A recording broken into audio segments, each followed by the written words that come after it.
Today's episode is presented by Early Bird. Early Bird is the simplest way for parents, families, and friends to collectively invest in a child's financial future, starting at the earliest age. Early Bird's mobile app empowers parents and families to start saving for their child's financial future in a matter of minutes, while activating a child's broader community to gift contributions on, birthdays, holidays, any occasion. Realistically, as a parent and somebody who has had to deal with having a family-funded child issue, it's never too early to start saving. And realistically, this is a great idea because you can, instead of saying, oh, well, here's $5 in cash in your birthday card, little Johnny, you can actually put the money away and invest it. And maybe when it's time for them to go to college or to go out and get out on their own if they're not going to go to college, or if you need bail money, I don't know how your kid's going to turn out. The point is, it's never too early to start developing financial literacy. I wish somebody would have taken me off to the side when I was a young parent and said, put away money now for your kid's future. You won't regret it. We're teaming up with Early Bird to give our listeners a free $15 investment to gift to a child you love. Simply go to partners.getearlybird.io/podcast, or to make it easier, click the link in the show notes, download the app, set up your account today. Early Bird. Build the nest and invest in the children you love. The podcast you are about to listen to contains at least one of the following: strong language, disturbing topics, abusive opinions, generally things that aren't appropriate for little kids or overly sensitive people. So, if any of that stuff's going to get your nose out of joint, this is your chance to turn it off. Welcome to I Had to Say It, the podcast where I talk about things that I feel need talking about, and sometimes they're not getting the attention they deserve. And your feelings, they're not under consideration. Hey everybody, welcome to another episode of I Had to Say It. Today we're going to have a little talk about something I've noticed. I've been trying to kind of avoid thinking about these things, but it's something I've noticed recently and I want to talk about it. And it is a case of cognitive disconnect. Now, it's a interesting concept. A lot of people, have heard about it. And what it is when you know something to be factually accurate or to make sense from a logical perspective, but you choose to ignore it and decide that for whatever reason it must be false. That is a cognitive disconnect. Cognitively, you understand the validity or the accuracy of a statement, but you choose not to believe it for whatever reason. And generally, a lot of the times that's tied into our emotional state or something where something we're vested in is proven to not be accurate or to be what we thought it was, but for whatever reason, we're going to stand by it and we're going to say, hey, this is where we're at. This is what this, to borrow a phrase, we pick what hill we're going to die on. Now, the thing that's got me thinking about this recently has been, I've noticed a lot of things going on in the United States, obviously, because that's where I am currently residing and that's where my primary concerns are focused. And without going into the whole global scale of things and how there are problems literally all over the planet, I've noticed between my social media monitoring and my interactions with other people that there is this, we as Americans have always had a certain degree of self-importance that the rest of the world jokes about and maybe finds a little bit sickening. At least most people. Some people may be a little jealous, a little envious of the country. This is a great place for opportunity, but we are in certain respects kind of backwards. I am cognizant enough to understand and acknowledge that fact, but we have this sort of chest pounding and rah-rah, we're the leaders of the free world, and maybe once upon a time that was accurate. But the problem is, with the oversaturation we have of media and the awareness, for lack of a better term, of the problems the world's facing, somehow American culture and society has seemed to decide that it is entirely incumbent upon us to fix the problems in the world. And the disconnect comes in. I take a lot of issue with a lot of people who seem to think certain policies and belief structures. If you're new to the show, first off, thank you for joining me. Second off, allow me to give you a Cliff Notes version of how I stand on things. I do not agree with extremism on any side of the coin. I don't lean to the left. I don't lean to the right. I'm fairly centrist in my beliefs. But it kind of falls under a philosophy of I don't give a fuck. If it doesn't directly impact my life or the lives of people I care about, I don't give a fuck. When it comes to your life, it's a real simple philosophy. I will leave you alone and let you do whatever the fuck you want with your life as long as you're not hurting anybody else. And do the same for me and we'll get along just fine. And the issue I have with it is, like I said, the United States seems to think that, not on a macro scale, but on an individual scale, people seem to think that whatever is going to fix the planet has to come purely from us. And in the meantime, we are all expected to make these changes and these sacrifices without acknowledging that we are not the sole influencers on this planet. We are not the only people that affect the world. And we are unable to act globally, partly due to our own myopic vision, where we can't see beyond our own stances. We can't run our own country right. We've really got no sway to tell the rest of the world what to do anymore. I mean, other than being a military superpower, we don't have all this clout because, realistically, at the end of the day, we're not going to use it. And that's not to say there's not ongoing constant military operations, because there are. The left side of the United States government is big fans of bombing people. The right side of the government is big fans of bombing people. The only difference is how the common people here in this country get their nose out of joint, depending on which side is doing the horrible war crime type shit. But that's neither here nor there. The point of the matter is, we are not in a position to enforce our belief structures on anyone else on this planet without the willingness to use a military approach and force those beliefs on people, which I don't condone either.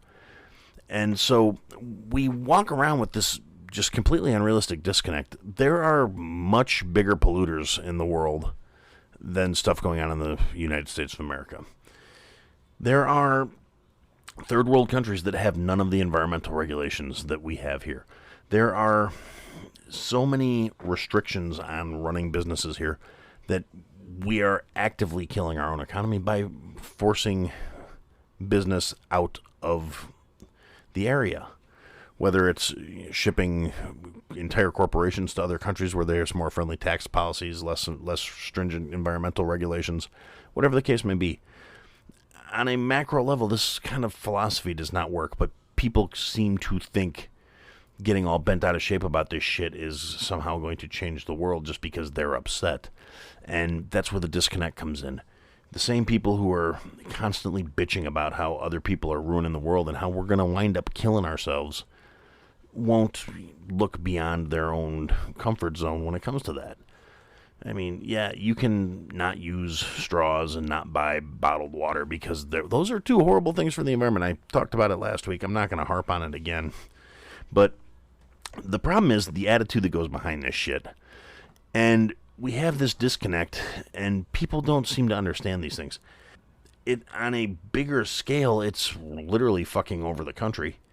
As the economy's shifting, regardless of how you feel about the whole virus and masks and vaccines and any of that shit, the last year and a half has done a number on the economy, and it has shown how a lot of positions can be done from home. And having to go to work at this point, a lot of people don't want to go back just because it doesn't make any sense. If they could do their job efficiently from home, why do they need to go back to the office?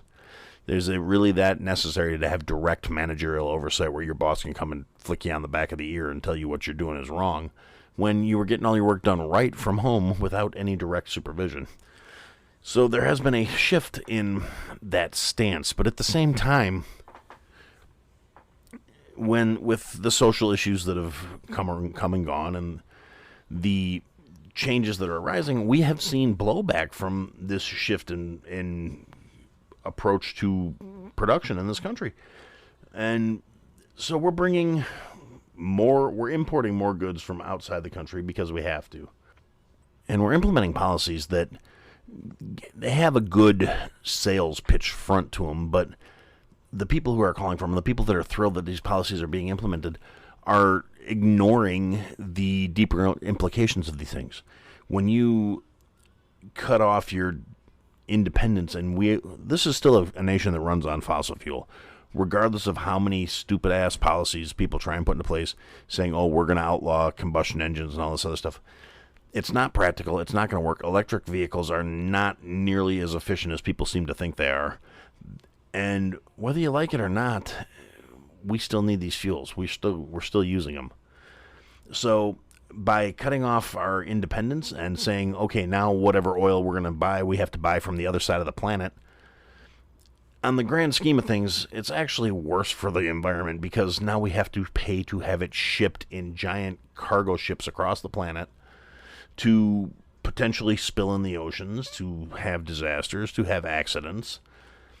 Those ships, they pump chemicals into the air to get the chemicals to us so we can have them for our vehicles and for our generators and for our power plants. Those are the things people don't think about, and that's where it's really been driving me nuts, where people have all these big ideas, but they don't have the mental wherewithal to follow them through to their logical conclusions. They see the short-sighted things. They don't see any grander scale, any grander picture. And ultimately, they allow these short-sighted, narrow-minded thought processes to influence how they deal with their day-to-day world. And when something is presented to them in a logical or factual way that shows them that their chosen argument is invalid, the disconnect happens. Nope, you're wrong. Well, tell me what's wrong about it. Because you're wrong. You're an asshole. You just don't understand. You don't care about the environment. You're selfish. You do this. How fucking stupid can you really be? That's what it boils down to. And ultimately, I see this and this mindset.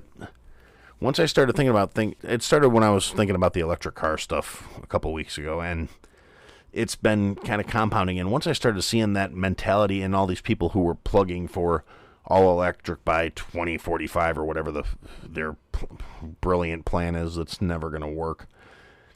And I'm not saying I'm not for more eco-friendly cars, but when you're digging all these heavy metals out to make the batteries that have a shelf life and then turn into toxic waste and poison the planet once they're done being useful, it shows short-sighted thinking when there are other alternatives. And we're not looking at other alternatives. That's part of the problem, too. That's the disconnect, saying, oh, well, we've got this, and this is better than that, so that's what we're going to focus on. No. Find something that's actually an improvement, that's actually good. You're fixing the greenhouse emissions, but you're poisoning the planet. And have you ever seen the mines where they dig up the heavy metals to make batteries? It is horrible for the planet. It is a literal scar on the planet. That's, again, I'm not trying to go all eco-warrior here. I'm talking about the mentality behind this bullshit. I've seen it in so many other instances, in so many other cases since I started noticing it. And the way the powers that be address these issues when they're called to task about it. Oh, no, trust us.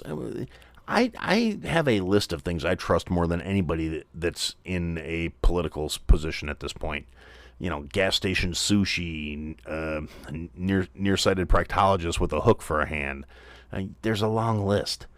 But the thing is, when you point out, well, here's what I see, where's the logical conclusion? Well, you have to trust me is literally the last fucking thing that should carry any weight.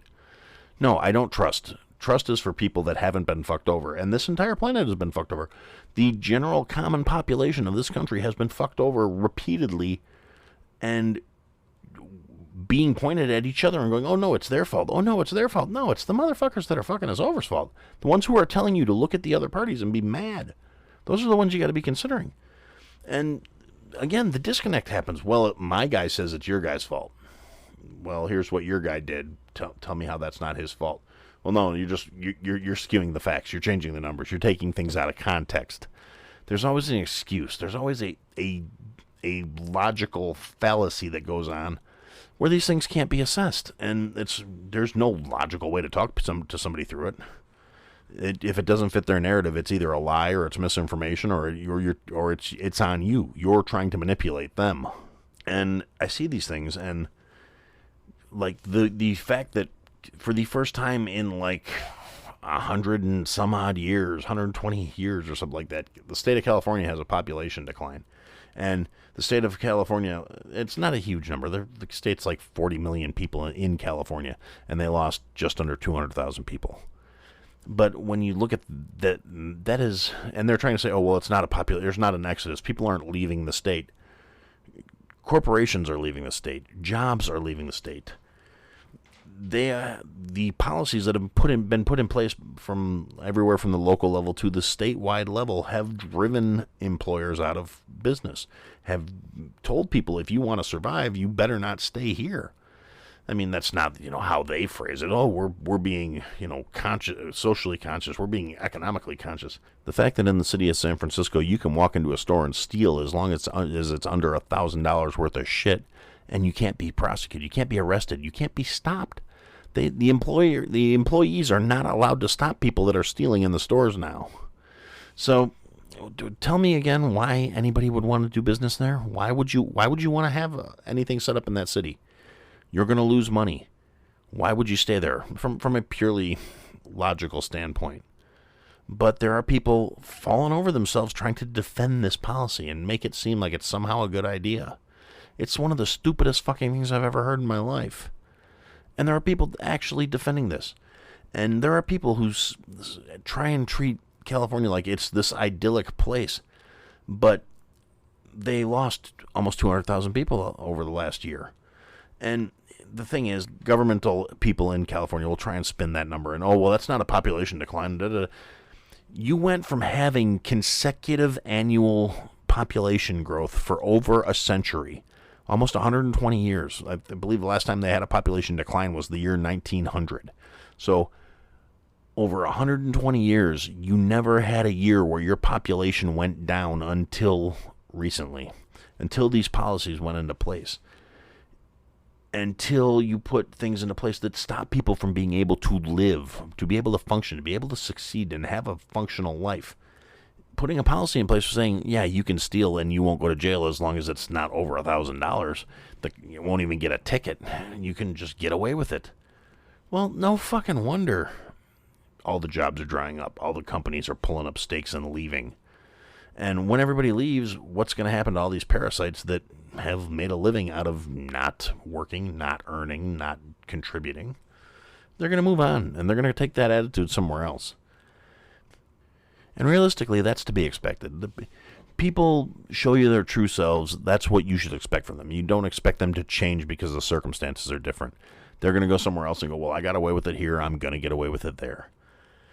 The problem I have with this is, again, it's the disconnect. It's the disassociation. It's the people that are leaving that situation because it is an untenable and unsustainable existence. Your job disappeared because you put people into office who put these policies into place that fucking killed your job. And then as often as not, the people who lose their jobs to these circumstances, to the people they elected, to the policies that are in place, instead of blaming the policies that have been put into place or the people who they elected, they start bitching about capitalism and saying how rotten corporations are and how they're all money-grubbing whores and that's why they're not doing the right thing and taking care of people. It's fucking ridiculous. And then you take that attitude and you go somewhere else and you go to a state that does not have the same mindset, does not have the same policies, the same implementation, but you bring that shit attitude with you that created the circumstances that killed your job in the first place. And then you try and tell all these people who aren't having those issues that they're wrong for not thinking things through your way. That's a disconnect. That is a logical fallacy. That is being fucking stupid. That's jamming your head in the sand and saying, it didn't work there, but I'm going to do the exact same shit here. It's a lot of people like to say the definition of insanity is doing the same thing over and over again and expecting different results. The problem is, you point out these things, you point to these facts, you say, look, these policies that you put in place by voting for the people who wrote these policies, you put these assholes into office. and they killed your state, they killed your city, they killed your town, they killed your whatever. Your job is gone because the people you elected did exactly what they were going to do, and the end result was somehow surprising to you. When you you put people in place that are talking about, oh, we're going to tax this and we're going to tax that, don't expect the people that are getting taxed to stick around and just take it if they have an alternative. If there's an out, they're going to take it. Nobody wants to work for nothing. That's the thing. A lot of people want to do nothing for work. They want to just get checks. I mean, hell, I would take it if I could just get somebody to mail me checks for sitting around the house all day talking into this microphone. I'd be set. I'd be real happy. This would not be a work to me. This would be an amazing 9 to 5. I'd sit around and bitch for a couple hours and have somebody else sending me checks for it. That'd be fantastic. I don't see it ever happening, but what can you do? But I don't have that disconnect. I don't expect those things to happen for me. And part of the disconnect ties into a certain sense of entitlement. I was not raised to believe anybody owed me anything. If I want something, I go out and I earn it and I get it. Because that's how you're supposed to do things. Nobody owes you shit. And if you think you're owed something, if you think you should be able to walk into a store and just help yourself to the shit on the shelves, because, that company doesn't need it. They're corporate giants. They take all their profits, and I don't have shit, so I should have this. The reason you don't have shit is because you haven't earned it, and you don't fucking deserve it. That's more or less what's been rolling through my head these days, and we're going to take a real brief break here, and when we come back, we're going to have a little discussion about what I think needs to happen to mitigate some of this bullshit. Hi, do you like to hear someone ramble about multiple topics and just jump from one subject to the other? Well, Chaotic Neutral Podcast is the podcast for you. I go from topic to topic, and I have fun while doing it. I go from talking about cookies to fun stories like me drinking 2 quarts of apple juice, and I usually have some solo episodes, some fellow guests on like podcasters. So if you're interested, follow me at Twitter at KONeutralPod and Instagram at Chaotic Neutral Pod. Okay, and so now, thanks for listening to that, and if you stuck around this far, thank you for sticking around. If you wanted to actually hear what I think about these things, well, here you go. A lot of the problems that come with these things come from this social construct we have where everyone feels this need to enforce their beliefs on everybody else. And rather than trying to find some middle ground or some version of compromise, everybody wants people to live by their standards, to live their best life. Not to live the individual's own best life, but to live the best life as defined by the person who's trying to tell you what to fucking do. And then when you treat people the exact same way they're trying to treat you, they get all kinds of bent out of shape, all sorts of pissed off. And we live in a culture where people want to talk shit, and there's all these memes floating around. And we have Karens, and we have snowflakes, and they're all different facets of the same fucking problem. Everybody seems to think they know best how everybody else should be living their lives. And that includes me. I personally think I have things figured out a lot better than a lot of fucking people do. But that is simply because I don't base my happiness on other people living according to my standards. And the only reason I think that approach is better is because that means my happiness is not dependent on anybody but my fucking self. Well, and, to a certain extent, my wife and my kid and my immediate family.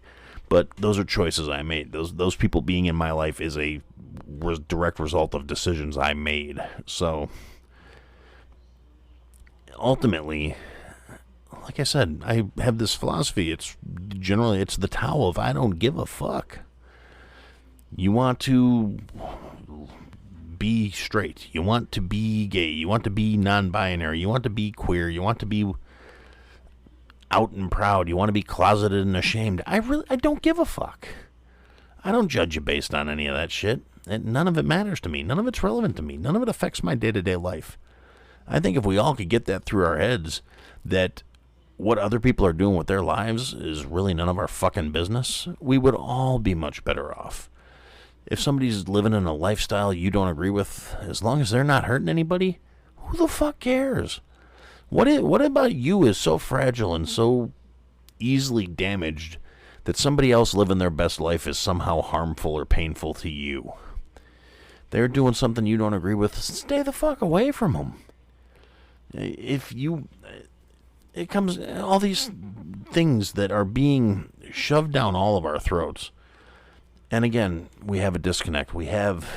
People don't want to look at the why, they just look at the what. Why is it being rammed down our throats that all these things matter?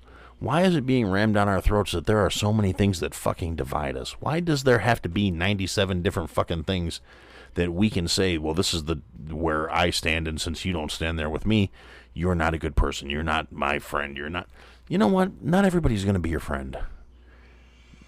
That's something I learned a long time ago, and it's as true today as it was when I was a kid, and I realized there were people in my school that I was never going to shed a tear over. But on the other hand, they weren't going to do me any favors either. Did I give a shit about them? No. Fuck them. They're not a factor in my life. It's kind of like on social media when I get these little friend suggestions popping up. You guys have 37 friends in common and you're not friends. Yeah, you know why? Because I remember that person from 40 years ago. They were an asshole then. They're probably still an asshole now, and I have no desire to reconnect with them. So I don't. I click the little X in the corner and I never have to see their stupid face again. And I'm fine with that. I'm happier for not giving a shit about what's going on in their life. Are they married? Do they have 97 kids? Are they successful? Is their life in ruins? Is it a shambles? I don't fucking care. And that makes me all the much happier. And if we could all just get that attitude of, you know what, you do you. And that's all you got to worry about.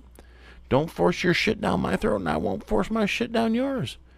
You believe whatever you want to believe. I don't care if you want to go out somewhere, sit down on a park bench with a fucking dish towel tied around your head, singing hosannas to a fucking squirrel that you met in the tree and you named him Bob the Immortal. I don't give a fuck. As long as you're not, breaking into my house to get shit to feed Bob because Bob told you that that's okay. I mean, that's, then you're crossing the line. You're in my shit. And I'm not one of the people that's going to adopt this whole, well, I have this, but you don't, so you can help yourself. No, I have it because I went out and I got it and I earned it and it's my shit. Yes, I'm possessive. Yes, I value my things because I worked for them and I earned them, therefore they have value. It wasn't fucking handed to me. It wasn't free. I invested literally the only thing that any one of us actually has, and that's my time. I earned money to buy things that I wanted because I wanted them, and with time that I will never get back. Everything we have comes down to time, because again, it's one of those things, it's the only thing we're never going to get more of. Now, granted, if you're rich enough, you can buy things to make your quality of life last longer and maybe stay healthier longer and live a little longer. But at the end of the day, you're never getting any of it back. You're never going to get a second chance. That time is gone once you spent it. So, yeah, if you try and take something that I paid for with my hard-earned time that I used to earn the money to buy the thing, you and me are going to have a problem. That doesn't make me selfish. That doesn't make me immoral. That doesn't make me a horrible person because I'm not letting somebody take something they didn't fucking earn. That makes me someone who values myself. Do I value myself more than I value other people? You're goddamn right I do. Because other people don't value me more than they value themselves. There's not a human on this planet. Well, I mean, maybe there is some good holy people somewhere in some mountain that live some pious life and actually value everyone else more than they value themselves. But realistically, I'm of the mindset, anybody that tells you they value other people's happiness, health, and well-being over their own is trying to sell you something that probably doesn't fucking work. And anyway, I'm getting kind of rambly, so I'm going to wrap things up. So, Cliff Notes, summary, let's look back over things. If somebody points out some logical fallacies to you that may be reflective in your way of thinking, and then you can look at it critically and verify while they might be right, don't automatically assume you're being attacked. Look at it critically. Start using your mental facilities. We need to get away from being butthurt and back to being logical if we want to advance anything in this planet. As long as we're letting emotions rule the day, shit's never going to get better. We're going to get worse because emotions are easy. Emotions can be manipulated. if you're not using your critical thinking skills, if you are not being logical, if you're being reactive, you're not being proactive, there's all these little things you could say, all these different mentalities that go behind it. So you need to actively be aware of this disconnect. You need to stop allowing this to come into your day. And for now, that's what I had to say. Thanks for listening to another episode of I Had to Say It. If you liked what you heard, leave a review, give us a follow, give me some feedback. And if you didn't like what you heard, leave a review, give me a follow, give me some feedback. I'll try and fix it. Check us out on all the social media platforms at I Had to Say It Podcast is the trigger for all that stuff, for the search term. And if you want, check out the website, www.ihadtosayitpodcast.com. There's links to people that have been involved with the program, things I've talked about. There are some links available for some merch that we're working on, and there are ways to contact us there as well. And thanks for listening, and I look forward to talking to you again soon.